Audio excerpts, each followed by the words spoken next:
Hi, I'm Rob Schwartz. I'm a hypnotist specializing in something called a between-life soul regression, which is a way to find out what you planned for this lifetime before you were born.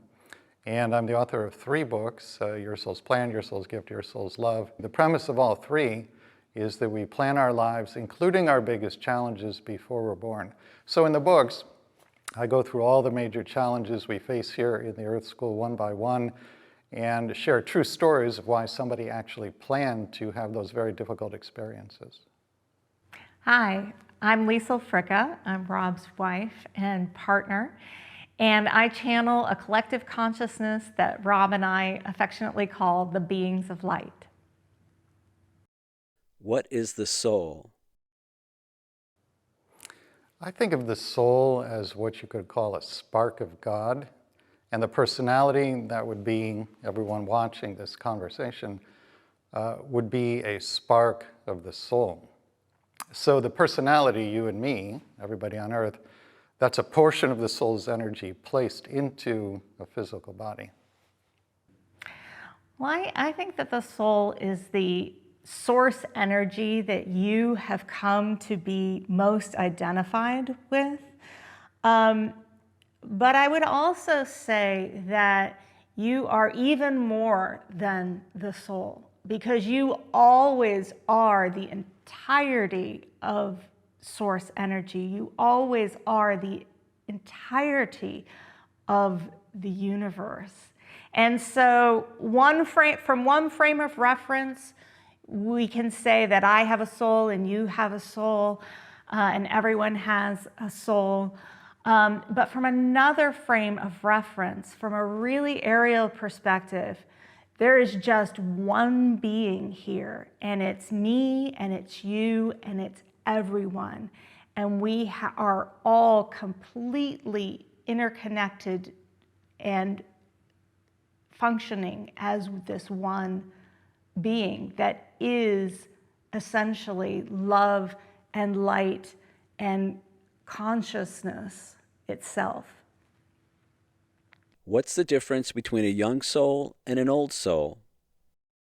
There are a number of answers to that question, but I think in terms of the Earth School where we are, the term young soul generally refers to a soul that hasn't had many incarnations, possibly not any yet, on the Earth plane.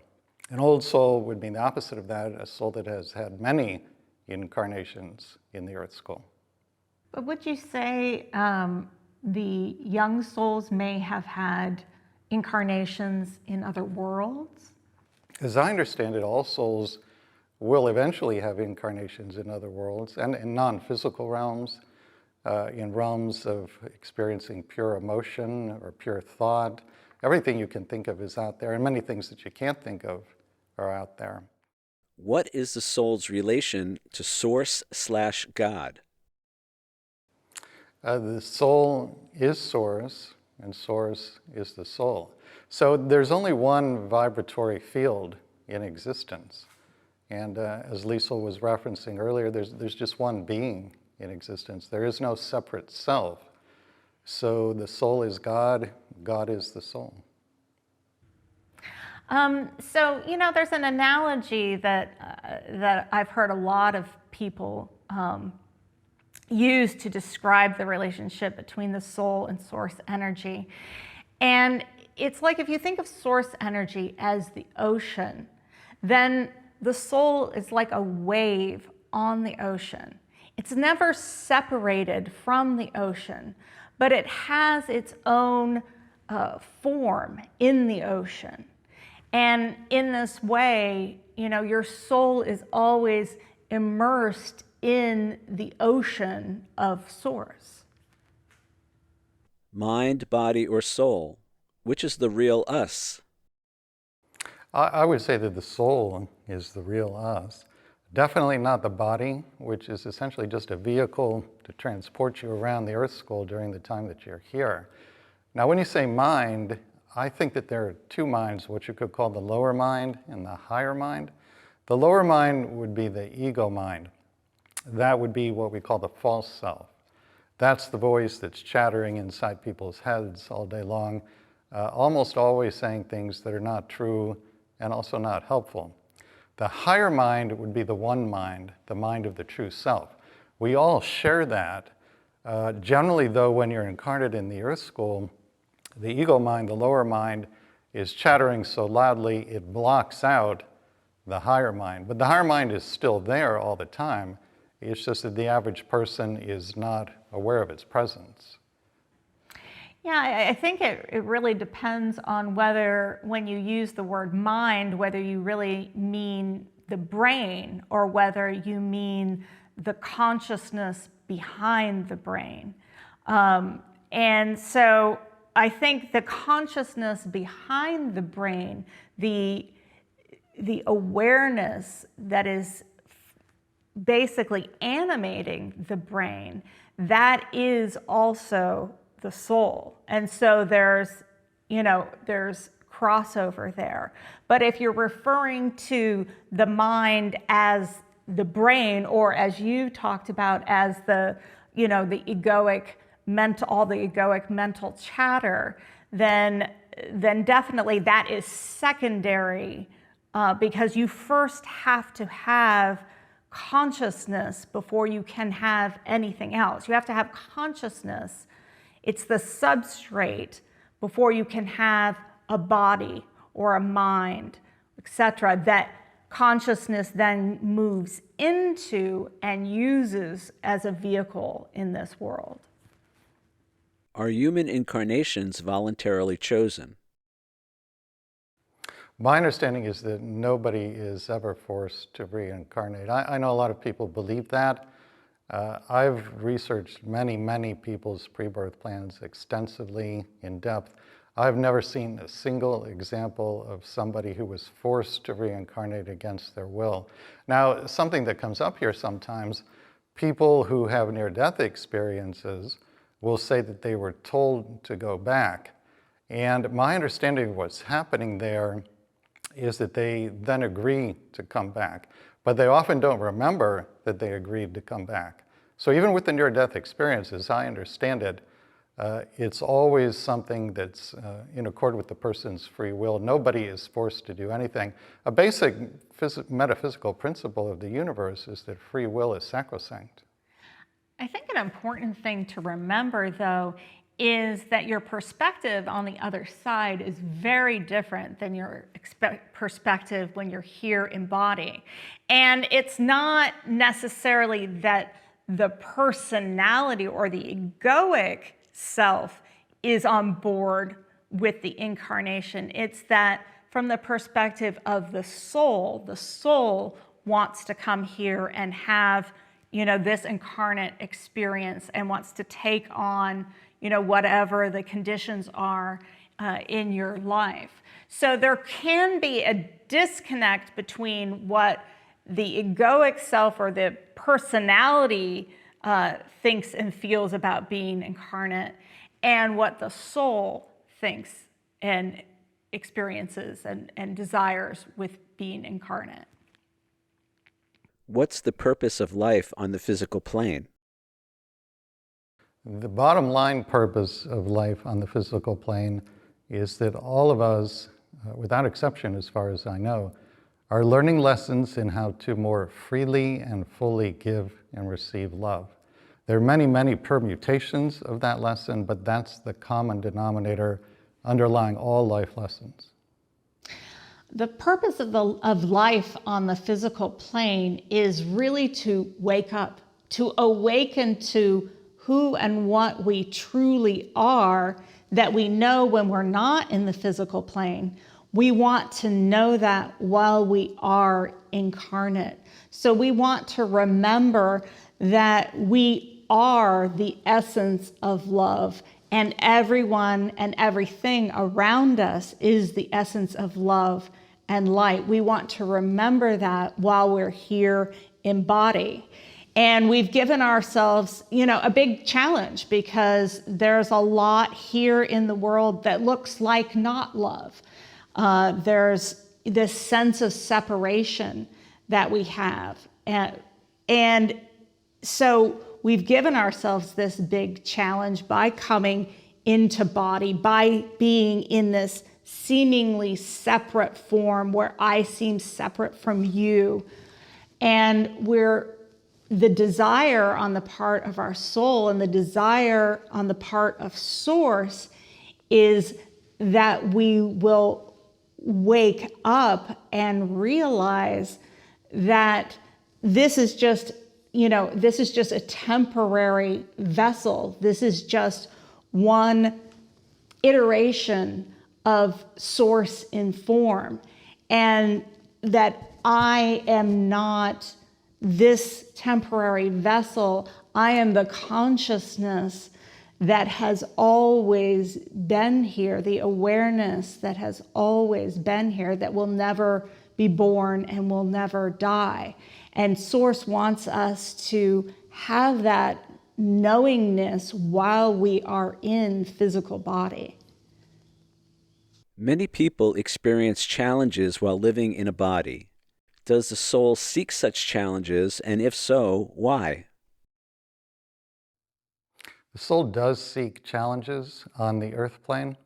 The main reason is, again, we're here learning lessons how to more fully and freely give and receive love. So what challenges will do is break the heart open, metaphorically speaking. It's a very painful way to learn and grow, but it's also a very powerful and effective way to learn and grow.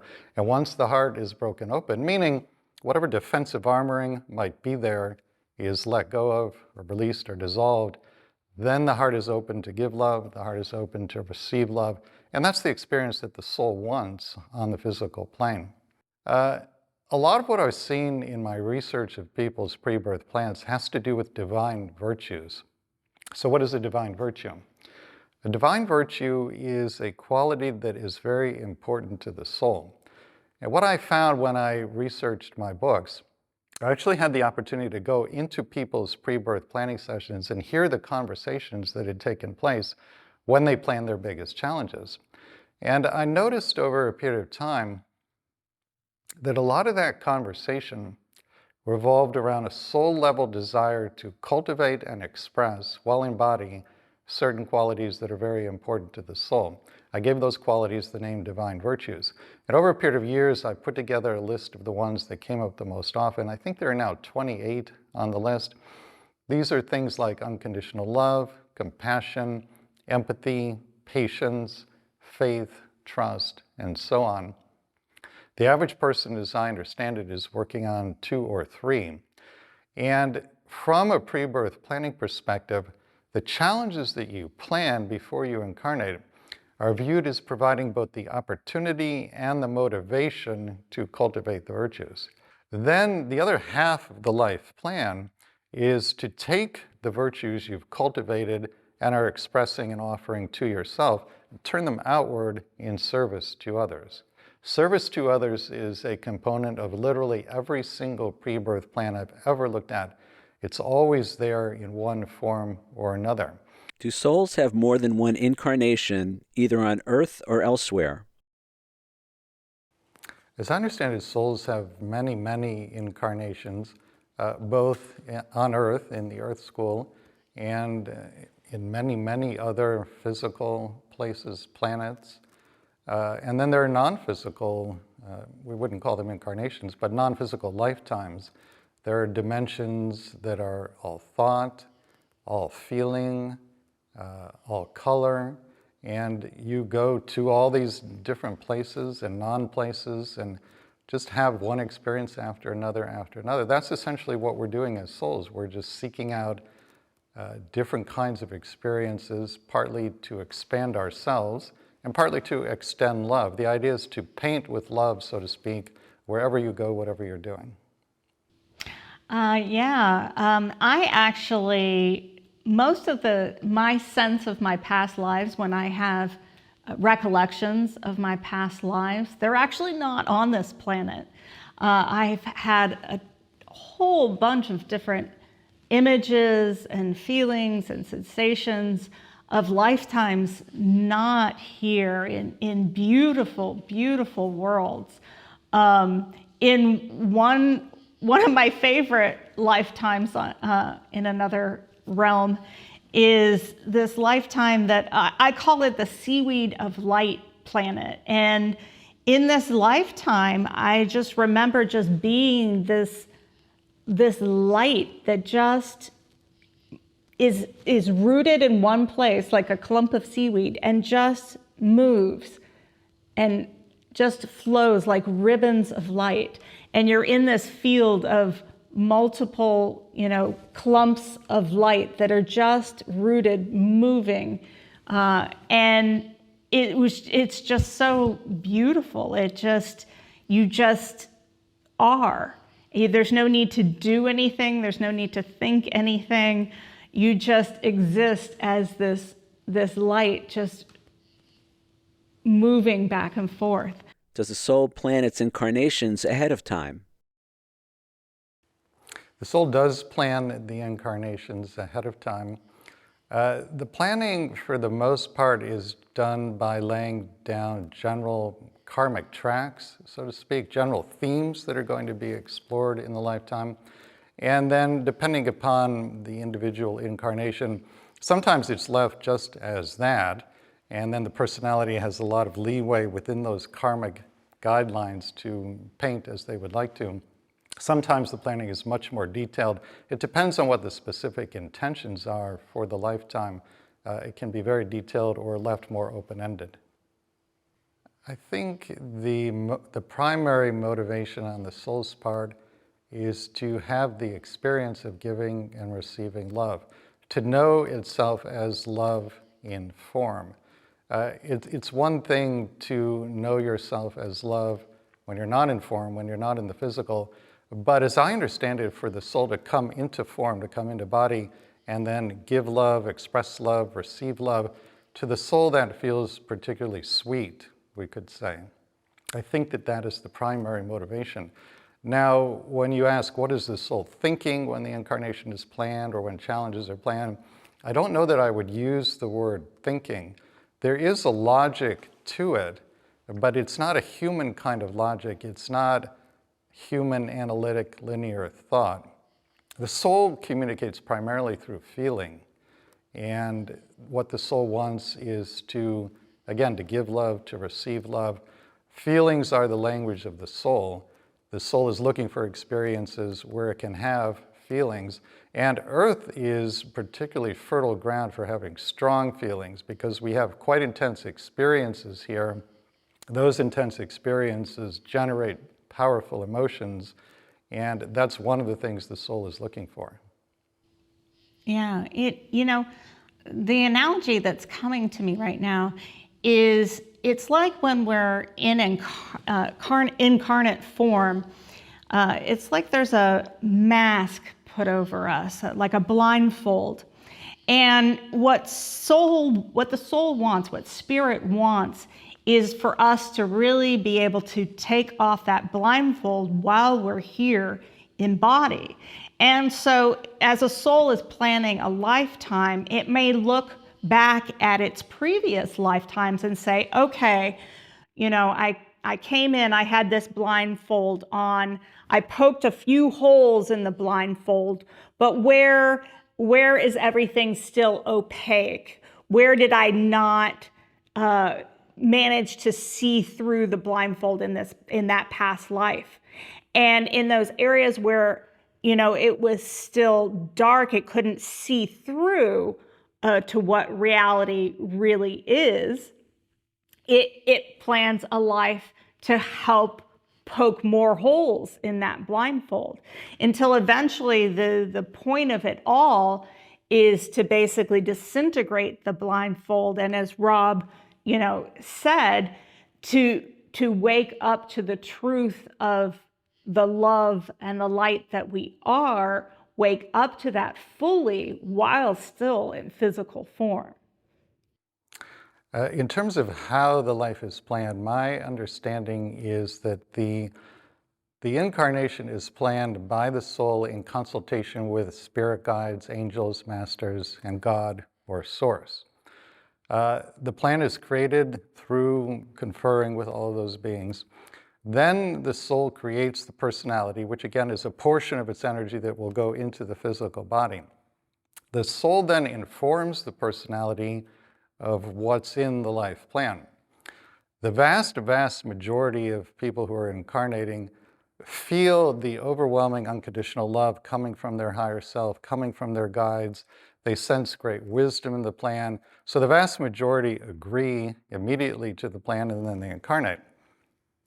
There's a small percentage who, when they are told what the plan consists of, they start to experience human emotions like fear or doubt.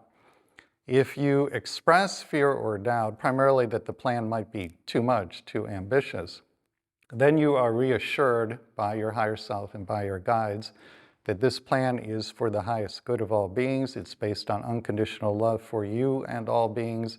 It's based on great wisdom.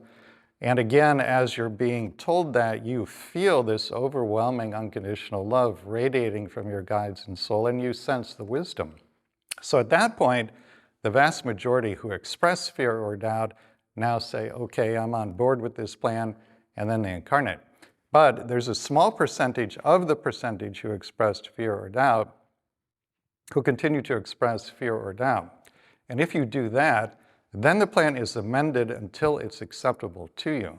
So bottom line, nobody is forced to do anything that they don't want to do. Nobody has to agree to anything that they don't want to do. Now, do souls sometimes take on too much? That does happen. It happens with some frequency, actually. And it's not viewed as a bad thing by the soul. You know, here in the realm of judgment, where the ego mind is judging everything, if we say that a life plan wasn't completely fulfilled, the ego mind is going to say, well, that must be a bad thing, a shameful thing, a negative thing. The soul does not look at it that way at all.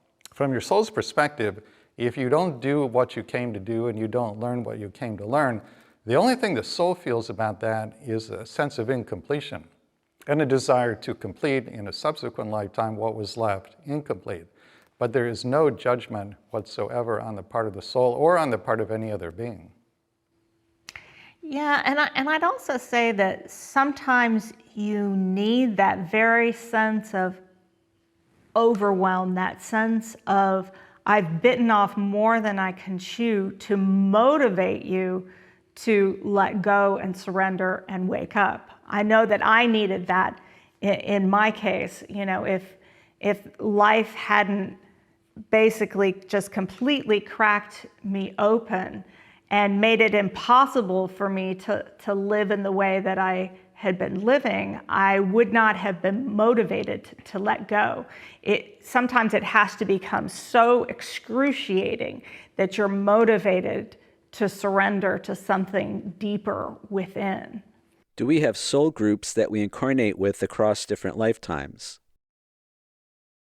We do have soul groups. A soul group, as I understand it, is a collection of souls who are at more or less the same vibration or evolutionary stage. People always ask how many souls are in a soul group. I think it varies, but I think most are between 25 and 75, as I understand it.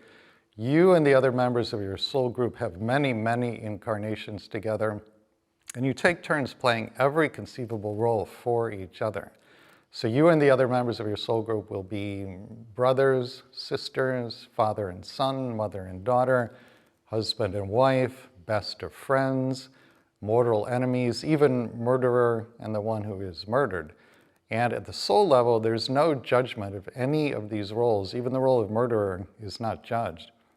All of these roles are seen by your soul as an opportunity for healing, expansion, growth, wisdom, giving and receiving love. It's important here not to confuse the actor with the role. You know, if an actor plays the part of a murderer in a movie or on stage, you don't say, well, that actor is a horrible human being. Look, he just murdered somebody. You understand it's just a role that's being played. That's what's happening here in the Earth School. Shakespeare said the Earth is a stage. and all of life is a play, something like that. That's what's happening here. We're incarnating into these roles that are scripted before birth, but there's a difference between the actor and the role. They're not the same thing. Are there contracts or agreements between souls?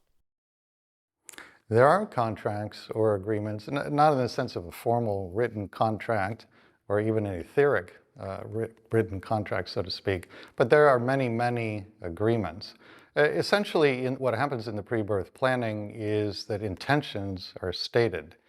And since we're all interested in being of service to each other, because we're all aspects of the one, you agree to do certain things, say certain things, not do certain things, not say certain things, so that you help other souls, particularly those in your soul group, fulfill their pre-birth intentions.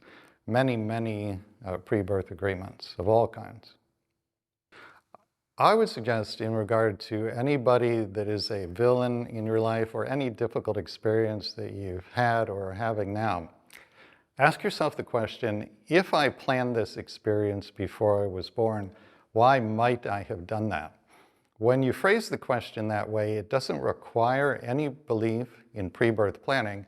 You're simply asking, if I planned this, why might I have done that? And that will take you to the underlying purpose, the underlying meaning, even if you don't necessarily believe in the concept of pre-birth planning.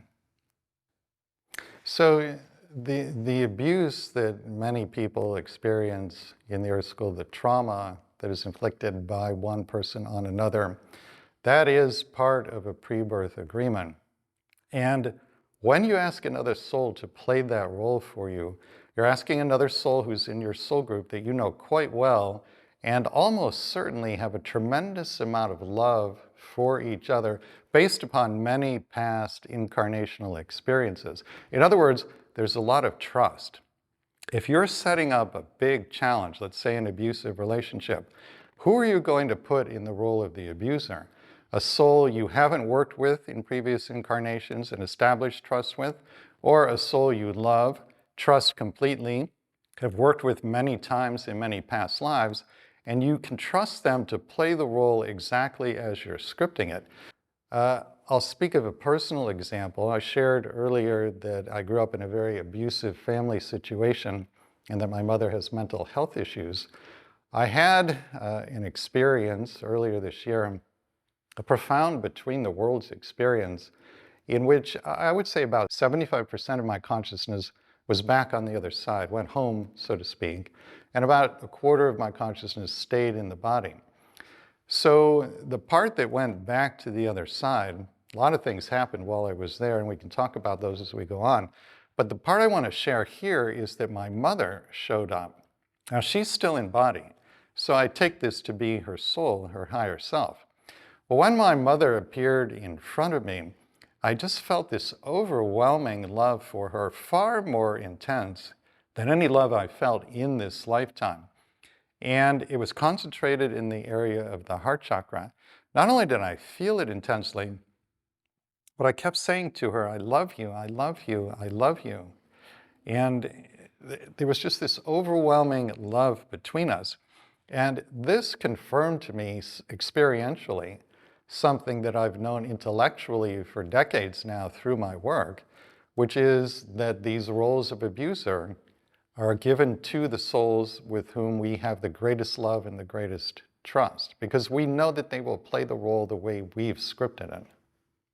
Do spirit guides or angels assist us? Spirit guides and angels assist us all the time. The way they assist you, they're in tune with you through your vibration. So if everything's going well, they can sense that, they can feel that, and there's not necessarily any reason for them to assist you when things are going smoothly. But if you're in distress of some kind and your vibration plummets, they will feel that, and they will know what's going on. They can see quite clearly what's happening in your life. And then they will assist you to the extent that they can, meaning that they can't do anything that would violate your pre-birth intentions, and they can't do anything that would violate your free will as the personality incarnate in that lifetime. But within that framework, they will assist in any way they can. So what would the assistance look like? Well, A very common form of assistance is that they will whisper in your ear, so to speak, and just give you words of encouragement, words of love, words of support. They'll give you ideas, inspirations. They will arrange synchronicities for you. When you need to meet somebody or have something happen, they can bring those things to fruition for you, or at least put you in the circumstances where you can then make it happen more easily yourself. They always know what's going on, and they're always with you. What is death? Death is essentially walking from one room of a house into another.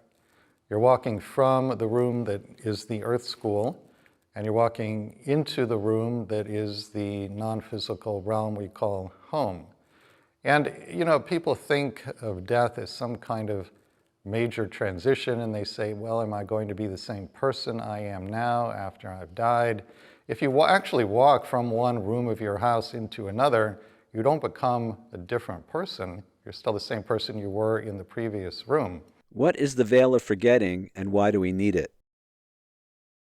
So the reason why we choose to forget when we come here what we know on the other side and what we planned for this lifetime is because it makes the experience so much richer when we remember as we go. It's the difference between a closed book test and an open book test. Closed book test is a lot harder, but it really tests what you have learned. And so by choosing to forget when we come here, we really make ourselves invest in this life. It makes it that much more real because it seems really real. And it really ups the stakes and makes it much more like, it's like putting on a VR headset or something like that, where everything, suddenly that world becomes really, really real, as opposed to just, you know, maybe watching a television in the corner of the room and knowing, oh yeah, that's going on, but it's not really all that real. Well, when you put on the VR headset, it seems so real, right?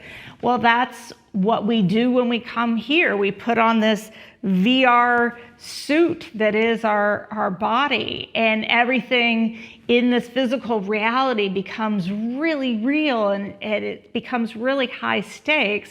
And so that's why it becomes this really potent learning laboratory for us. It wouldn't be that way if it were held at a distance. So to piggyback on that, because everything seems so real to the average person, because it seems that this is all there is, then the experiences you have are quite intense. Intense experiences generate intense emotions. And a lot of the growth and learning in the Earth School comes through the experience of intense emotion, and in particular, learning how to relate skillfully and wisely and lovingly to your own intense emotions. Is life on the physical plane an illusion? I wouldn't say that life on the physical plane is an illusion. I would say that it's an artificial environment. It's artificial in the sense that what appears to be happening here is not actually what is happening here. What appears to be happening is birth and suffering and happiness and then death. And again, it's just a play on a stage. What is really happening is cultivating divine virtues, learning how to open our hearts and give and receive love fully and freely. So the surface level of what's happening on Earth is very different than what is actually happening below the surface. It's quite real to those of us who are here while we're in body, but from the non-physical vantage point, it would appear from there to be less real than the non-physical realm itself. Both science and spirituality sort of dovetail on this issue in terms of what is actual reality in the first place. Like what we think of as reality. I think we think of, that this chair I'm sitting on is really solid, and, and that I'm here and you're there, etc. But actually, even in science itself, in quantum physics, all sorts of things reveal themselves about the nature of reality, that it is not what we think it is. It's not this concrete thing that we think it is. And actually, all form are just these energetic phenomenon. And furthermore, every form is more empty space. It's like 99.99 repeating percent empty space, and very, very, very, very little of it is actual matter. And what is that empty space? That empty space is energy itself. So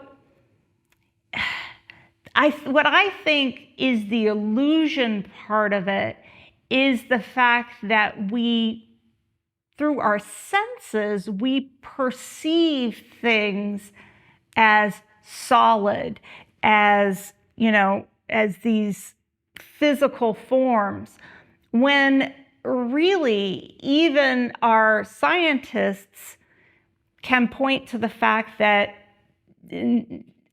no, there's a lot more to it than that when you really get down to the quantum level. Do we create our own realities? You create your own realities through a combination of your beliefs and your vibration. So you are the creator, quite literally. And what you decree is. You decree through your beliefs. You're stating to the universe, this is what reality is to you.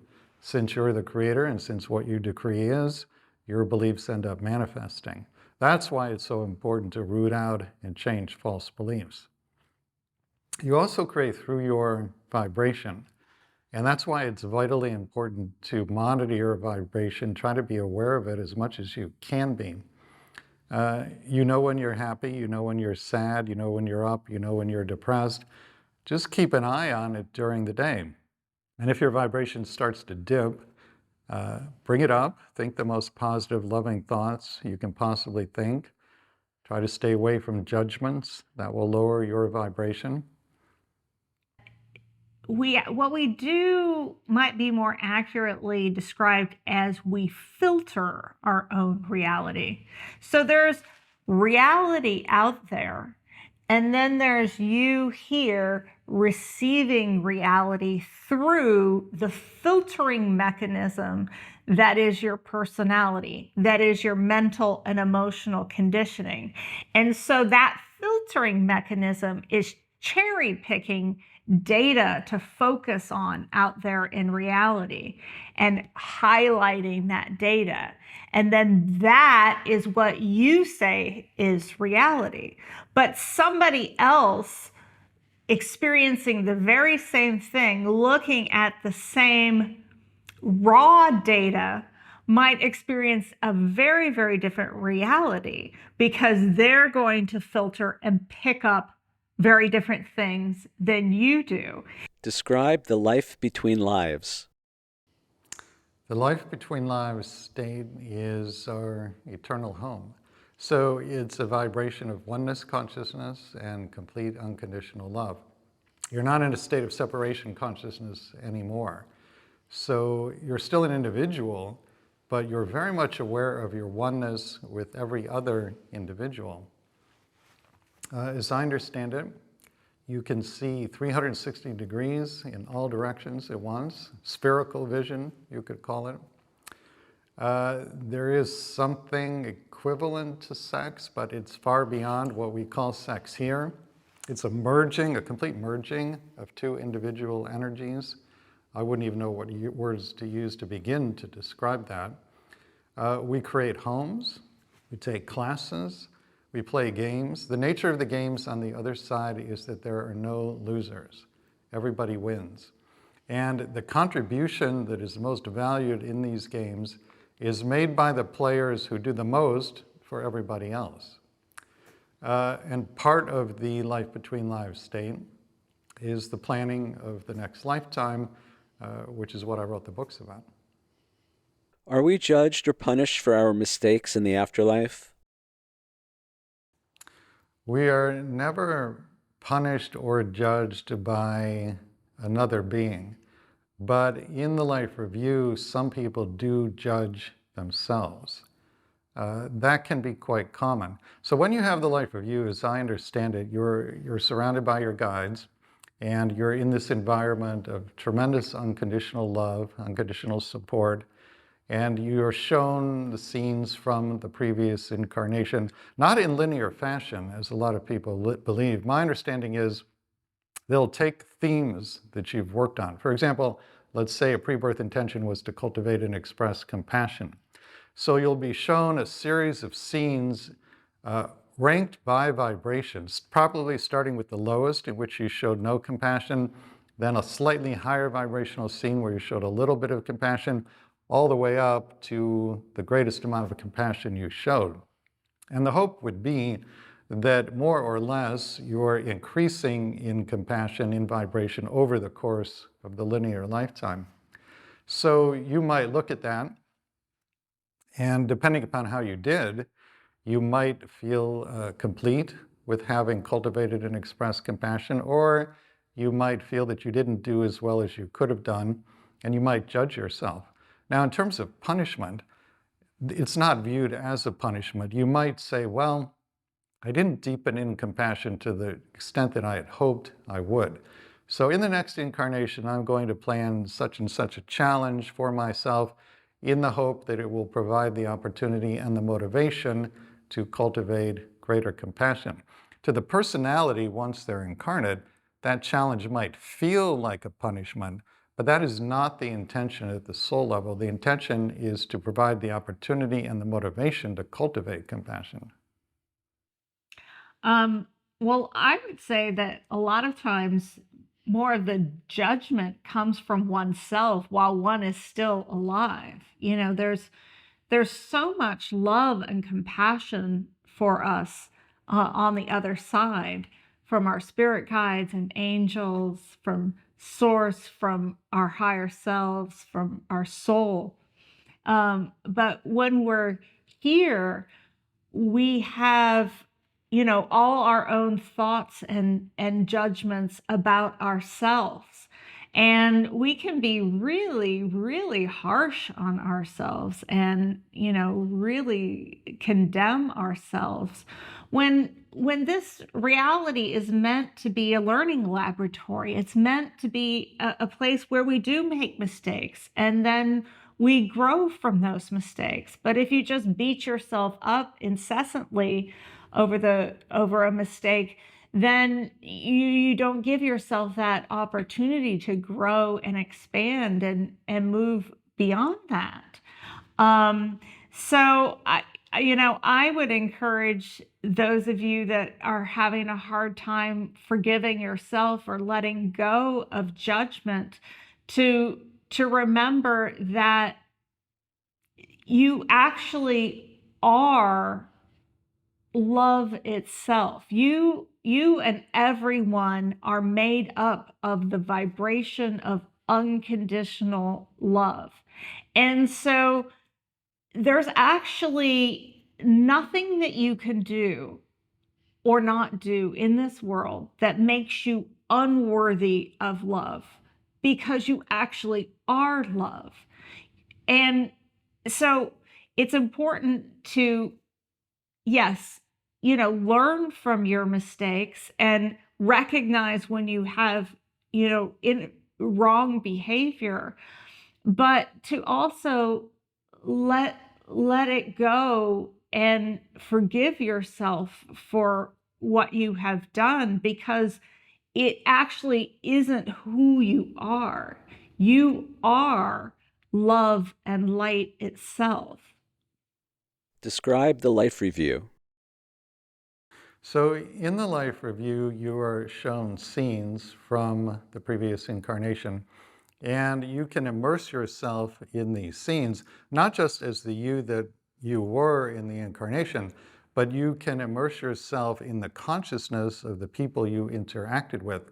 So you feel what you caused them to feel. You don't just re-experience your actions. It isn't just like watching a movie here in the third dimension.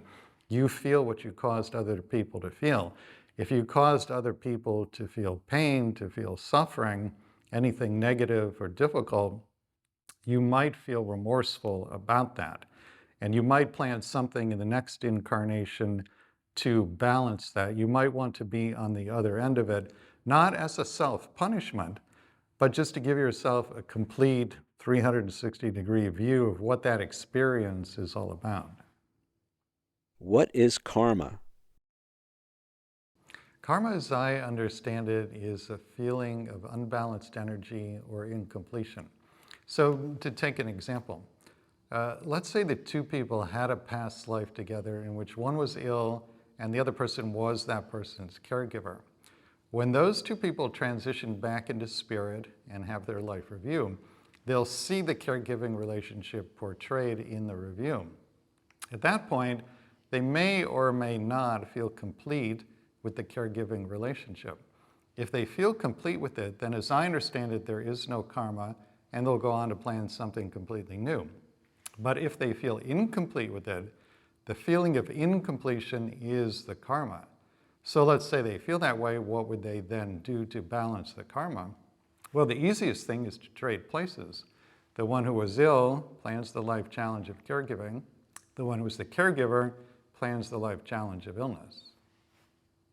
How do you define forgiveness?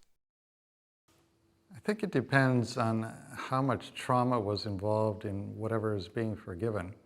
For a relatively small trauma and perhaps a moderate trauma, I think forgiveness is the same thing as forgetting. If you can truly forget about it, then you've forgiven. With a much more significant trauma, there's going to be the energy of trauma in the body, in the cells of the body.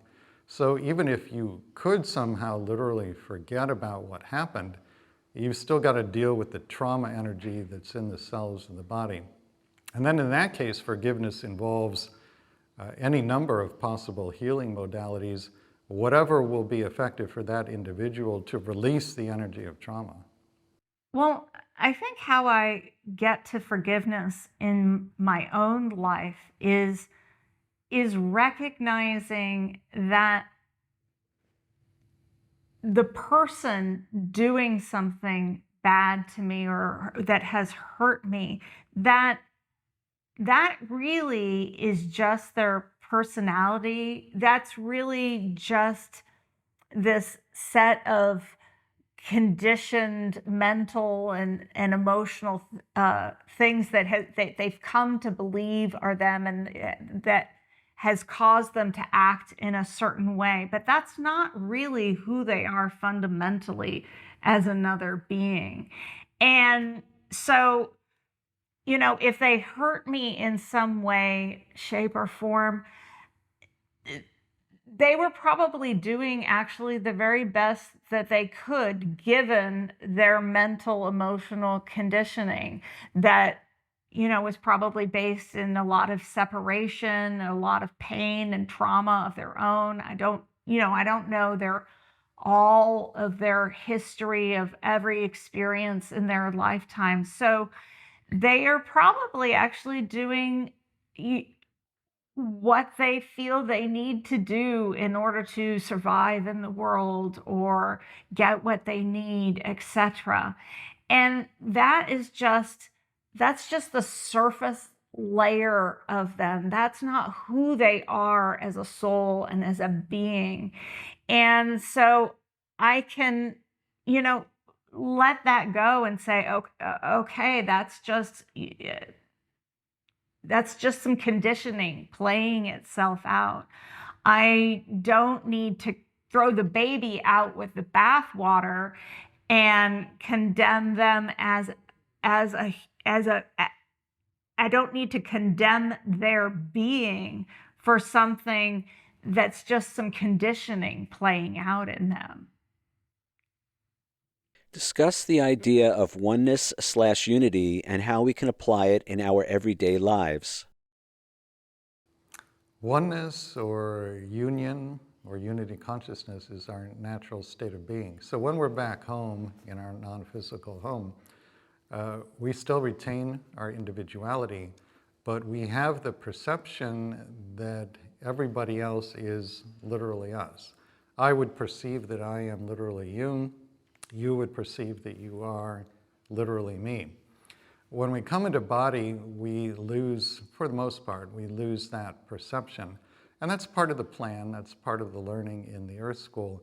What we're doing here is forgetting who and what we really are, and then having experiences that remind us of who and what we really are. The forgetting and then the remembering leads to a more profound self-knowing. In other words, if you only experienced oneness consciousness and never experienced separation, you would have a certain feel for what oneness is. But if you experience oneness and then you seemingly leave it, have this experience of profound separation in which you perceive yourself as a separate self, and then return, either in the incarnation or afterwards, to oneness consciousness, that whole process of forgetting and then remembering really teaches you what oneness consciousness is in a way that wouldn't be possible if you never gave up the perception of oneness consciousness. Where is heaven? I don't think heaven is a place in the sense of being located somewhere. I think heaven is, for lack of a better term, everywhere. It's the ground of all being. You could say that God is heaven and God is the ground of all being. Everything you see, everything you don't see, everything you sense, everything you don't sense, all of that is God, which means all of that is heaven. I think it's a consciousness state, basically. It's a vibrational state.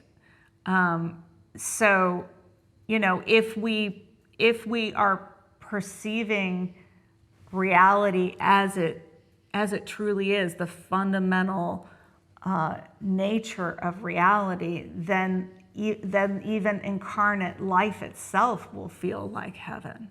Mm-hmm. Many believe we're shifting to a higher consciousness on this planet.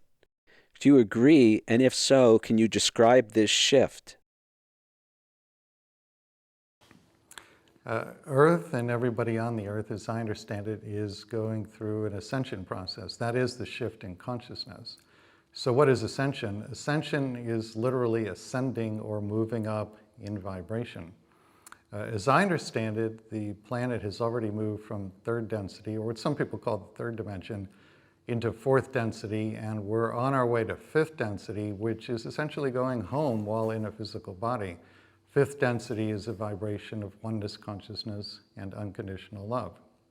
So ascension, as I understand it, is created by light, divine light, direct from source, flooding the planet. And the light brings to the surface, brings to conscious awareness everything unlike itself, which is to say everything of a lower vibration. So this is happening collectively to the human race, which is why you see the craziness in the news. It's happening individually in each person's life, whether they're aware of it or not. All of our stuff, so to speak, is being brought into conscious awareness so that we can release it, because the lower vibrational aspects of consciousness can't go with us through the ascension process into fifth density. What are some practical applications of the idea that we're eternal spiritual beings? I think perhaps the most important practical application of knowing yourself, or at least believing yourself to be an eternal spiritual being, is that life on the earth plane has deeper meaning, in fact is rich with deeper meaning. If you weren't an eternal spiritual being, or if you just believe that you're not, then it's very difficult to make sense of a lot of what happens on the earth plane, and perhaps even harder to see deeper meaning and deeper purpose in it. But if we are eternal, then what we're doing here has meaning, has purpose. And then the question becomes, what is the purpose? What is the meaning? Well, if we are love, and we have come here to know ourselves as love, and learn lessons as to how to fully and freely give and receive love, that to me is the most important meaning of all. What's the secret to remembering who we really are? I don't know if I'd say it's the secret, but a secret to remembering who we really are is meditation. So what happens in meditation? Well, if you do it consistently enough, long enough, over a long enough period of time, the things that block your awareness of who you really are will become evident to you and eventually start to dissolve. So what are the blocks to an awareness of who you really are? Well, since who you really are is love, then anything that is not love is going to block your awareness of that. So the blocks to love would be judgment, false beliefs, so-called negative emotions, trauma, all sorts of things like that. These objects of consciousness are floating around inside us, and they speak so loudly, they feel so intense so often, they screen your awareness of the love you really and truly are. It's like the sun being behind the clouds. Just because the sun is covered by the clouds, that doesn't mean it's no longer shining. It still is. You just can't see it. That's what's happening for most people on the earth plane. You are love, but these blocks to the awareness of love screen your perception of that. When you quiet the mind in meditation, you start to see those blocks. And then you realize, aha, I'm not those blocks. I'm actually much, much bigger than those blocks. Yes, they're there. They're within my consciousness. But it's not who or what I am. These are things that I'm temporarily carrying with me through this lifetime. And that really puts it in perspective. What does our soul want us to know? I think the answer to that question varies a lot depending upon the pre-birth intentions of a particular lifetime. For the current lifetime, in which a planetary spiritual awakening was planned by all of us before we were born, I think what the soul wants everybody to know eventually is that you are so much more than the seeming personality, that you are in fact your soul in a physical body. So what does that mean? It means your soul wants you to know that you are love, that you were made by love, from love, for love, with love, and your soul wants you to live the incarnation with as much love as you possibly can. Our soul wants us to know that we aren't who we think we are. We aren't these thoughts and these emotions and, these judgments we have about ourselves. We are the very essence of love itself. We are each other. We are the light of the universe and the wisdom of the universe. And we are eternal. We've never really been born and we never really die. We are this field of love and light that extends through everyone and everything and is the very substrate of everything.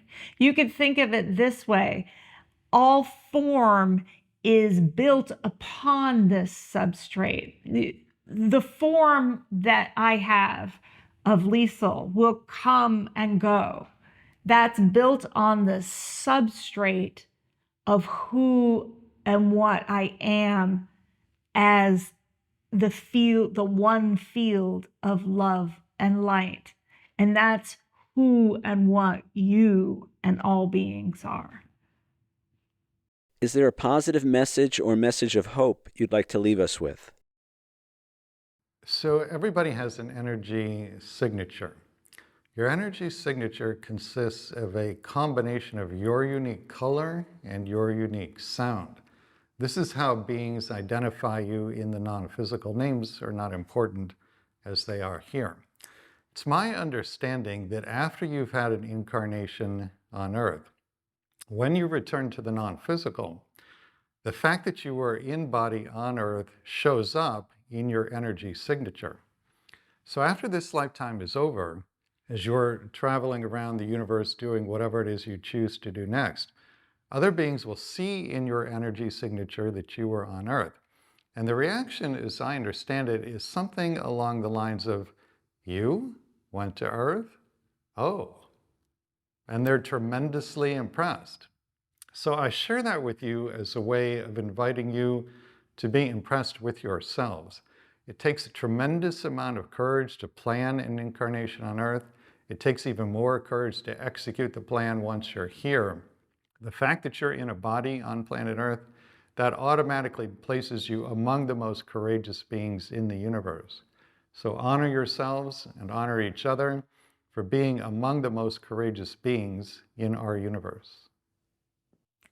I just want everyone to remember that you really are not who you think you are.